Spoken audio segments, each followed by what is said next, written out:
so that we can fully connect to our inner musician. And that's what fluency is all about. Now, as a teacher, teaching fluency, I teach about the structure of the groove. I go into all the detail of the structure. It's a very interesting nonlinear structure. And I also teach people to chant mantras, to chant them with this poetic, childlike storytelling expression, feeling the rise and fall, the call and response, the question and answer.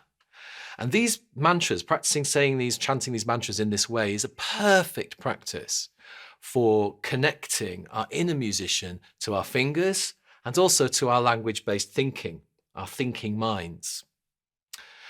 Truth is, though, students often resist this vital practice. And, maybe it's because they're embarrassed. Maybe they're embarrassed by the innocent, childlike, expressive feeling. But this embarrassment, it's something they've got to overcome. Or they just won't do it. Or, they won't really do the matrix, the groove, or they won't do it with the kind of expressive intention that it needs. So that embarrassment is a kind of resistance, isn't it? Another sort of resistance, I think, is that people, they dislike being distracted from listening to what they're playing, from listening judgmentally to whether they approve of the music they're playing. Now, playing in that way with this kind of judgmental listening is a bit ironic, really, because the truth is most people tend to think they sound more musical than they do.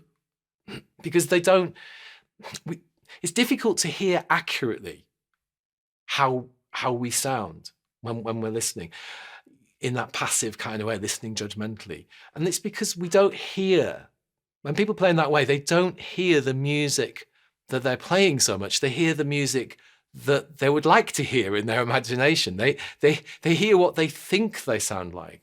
And they suffer from musical delusion. And that delusion can go the other way as well. Some people think they sound worse than they actually do. So it's a tricky one. Listening judgmentally to your playing is a disaster. And the problem is people believe that the only way to enjoy practicing the piano, to enjoy their playing, is to play music that they like to hear, which, when you think about it, is a disaster if the skills and musical vocabulary of the musician are not sufficient for that music. So instead, we've got to fall in love with the structure of music, and particularly the structure and the feeling of groove, this source of all musical meaning that is groove. And that's the best way to enjoy practicing really simple things that you can do right now. And you can do them really well and intentionally or fluently. And what you'll find when you practice in that way, your skills and your musical vocabulary just build really, really quickly. So you'll soon be able to play the music you want to hear, although you won't be able to listen to it in that judgmental way. You just have to express yourself. Another resistance that comes up, I think, is that people sort of argue things. They might very well argue this thing I've been trying to quash earlier in the video, this idea that they prefer music that doesn't have a strong groove. This comes up sometimes. And then with a little bit of, testing of this thesis by asking them about their musical tastes, I always find that this is just a lie that their ego is making up, just an excuse, so that they don't have to face that embarrassment. They don't have to lose their inhibition and really express themselves, really express the groove of the music in that childlike, poetic way. It's tricky. It's tricky when people want to remain self-conscious. It's tricky when people really want to check the results and listen to the musical surface. It's difficult as a teacher. How do you convince them to stop evaluating their playing in that deluded way? And how do you persuade people to face the embarrassment and let go and play with the childlike expression that's necessary for musical fluency? Well, I'm very aware that giving up resistance like this requires humility, courage, and discipline. And I recognize that as a teacher, it's my job often to provide compassionate coaching to help people do this. But in the end, it's the student's choice, isn't it? If they insist on choosing to play in a self-conscious state with little or no sense of the underlying rhythmic structure, the unfolding musical story that is the matrix or the groove, the rhythmic matrix, then their music making will sound no good because it's just blind karaoke that they're doing or execution of a list of decoded notes or theory. It's passive. And using this passive approach, the vast majority of people's playing just sounds perfunctory, superficial, drab, lacking in musicality. And of course, practicing in this way just doesn't train musical fluency. So developing our ability to hear and intend music from our inner musician, from within, rather than trying to execute or copy some idea of music that's more external.